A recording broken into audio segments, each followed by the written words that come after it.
Evaluating the impact of an interactive science instructional method, presented by Kimberly Rigdon and Brandon Esquivel.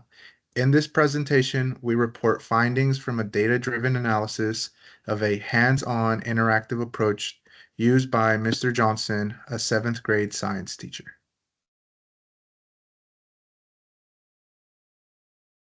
Here is a brief overview of what we will be discussing today.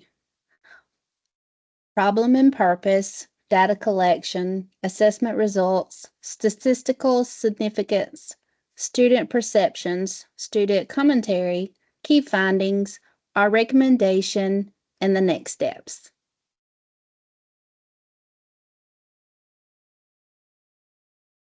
The goal was to evaluate whether the interactive method improves student understanding and engagement. The problem. Mr. Johnson is addressing the problem of low student engagement and limited conceptual understanding in his 7th grade science classroom.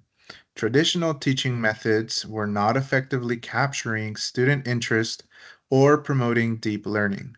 To improve this, he implemented a more interactive, hands-on instructional approach and is using data to evaluate whether this new method leads to better academic performance and more positive student perceptions of learning.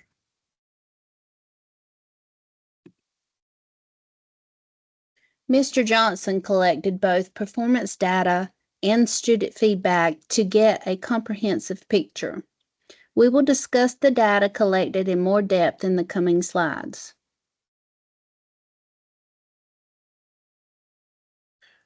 The data shows statistically significant gains across all content areas, especially in physical science. To measure student learning, Mr. Johnson administered a pre-test before the instructional unit and a post-test after it. Both tests covered the same content areas: earth science, life science, physical science, and environmental science, with a maximum score of 10 points per section. The results revealed a clear improvement in scores from pre to post test across all content areas, with physical science showing the greatest increase, an average gain of plus 2.25 points, indicating substantial progress in that subject.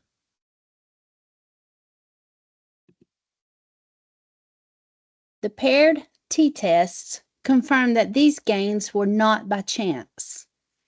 To see if the improvement in scores were truly meaningful, we ran a paired t-test comparing the pre and post-test results.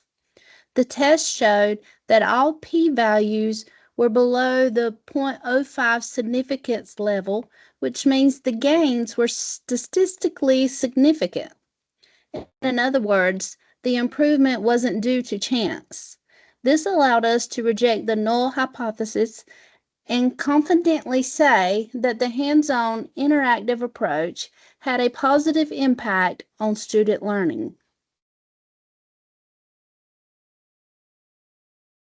Students overwhelmingly agreed that the approach improved engagement and understanding.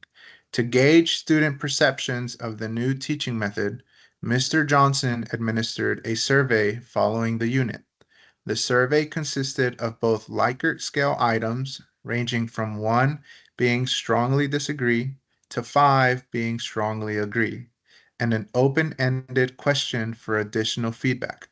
All survey items received average scores above 4.0, indicating a high level of student satisfaction with the learning experience. The highest rated item was felt more engaged in class, with an average score of 4.3 and a low standard deviation of 0.73. This suggests students not only enjoyed the experience, but consistently agree that it increased their engagement.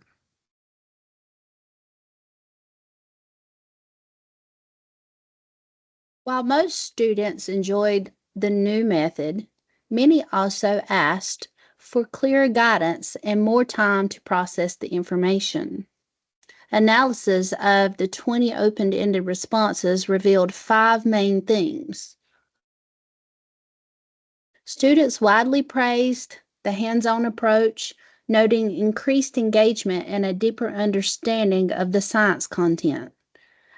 At the same time, they pointed out areas for improvement, including the need for more structured instructions during simulations and extended opportunities for reflection and discussion. Many also emphasized that consistent teacher support significantly enhanced their learning experience.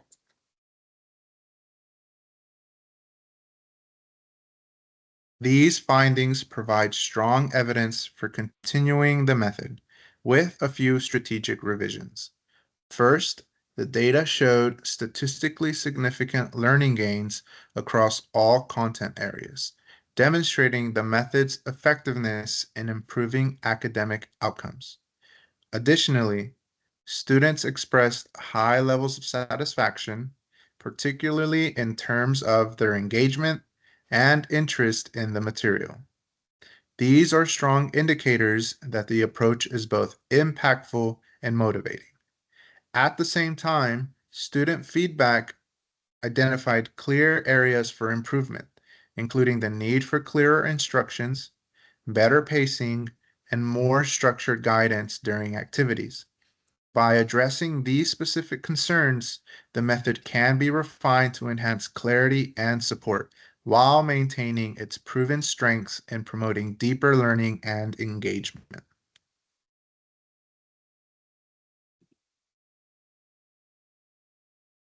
We recommend continuing this promising approach with some important adjustments based on the data.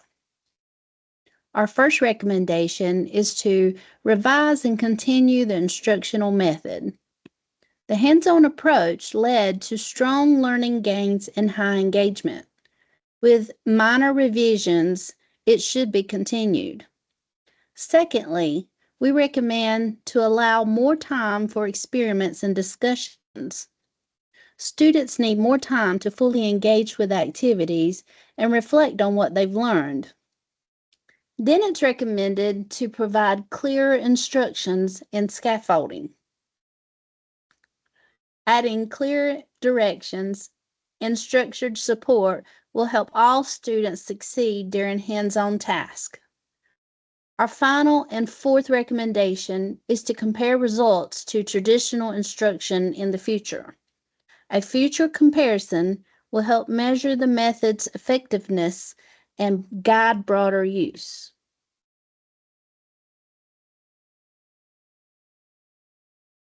Our closing and next steps. Next steps will include refining this method and comparing it against traditional approaches for even stronger insights. Thank you.